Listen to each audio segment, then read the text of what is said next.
यवतमाळ येथील वहदत ए इस्लामी हिंद या संघटनेतर्फे अखिल भारतीय मानव गौरव अभियान सुरू करण्यात आलं आहे।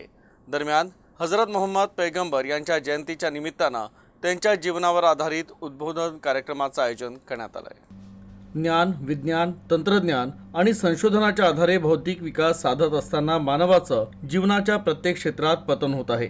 साम्राज्यवाद, बाजारवाद, भौतिकवादांमुळे मानव स्वार्थी आणि स्वयंकेंद्रित झाला आहे। तसंच समाजात शोषण, हत्या, गुन्हेगारी वृत्ती, स्त्रियांवर अत्याचार, मानवात भेदभाव यासारख्या कृत्यांमध्ये मानव लिप्त झालाय। मात्र ईश्वराच्या मार्गदर्शनात संपूर्ण जगासाठी जनकल्याणकारी व्यवस्था देणारे जगाचे उद्धारक पैगंबर हजरत मोहम्मद यांचा आदर्श जीवन, जगाला दिलेले शांती आणि बंधुभावाचे संदेश, मानवतेची शिकवण जगाला कल्याणकारी मार्गावर नेण्यासाठी त्यांनी मार्गदर्शन केलं आहे। यासाठी वहदत ए इस्लामी या संस्थेच्या वतीनं उद्बोधन कार्यक्रम आयोजित करण्यात आला।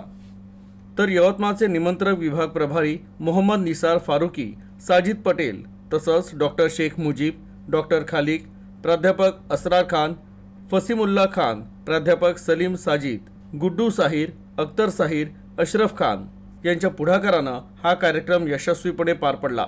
विशेष म्हणजे या कार्यक्रमात हिंदू आणि मुस्लिम बांधव मोठ्या संख्येने सहभागी झाले होते।